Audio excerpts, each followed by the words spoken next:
મુન્દ્રામાં વ્યાજખોરીનો ધંધો કરતા શખ્સો પર પોલીસે કાર્યવાહી કરી છે। ત્યારે એક ફરિયાદીના પુત્રીનો જન્મદિવસ ન ઉજવી શકતા પોલીસે થાણામાં કેક કાપી ઉજવણી કરી હતી।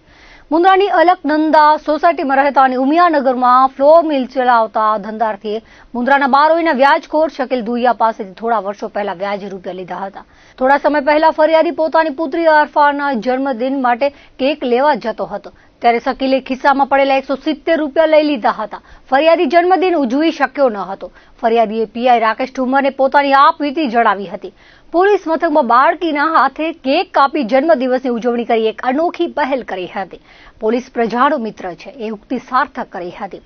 મુન્દ્રા પોલીસ દ્વારા વ્યાજખોરી સામે કડક ઝુંબેશ ચલાવી વ્યાજખોરોના ઠેકાણા ઉપર દરોડા પાડ્યા હતા। ત્યાં મોટા પ્રમાણમાં સહી કરેલા ચેકો, પાવરનામા, સાટા કરાર, કોરા સ્ટેમ્પ પેપર, મરણના દાખલાઓ પકડી પાડેલ અને અલગ અલગ 6 ફરિયાદ દાખલ કરી હતી।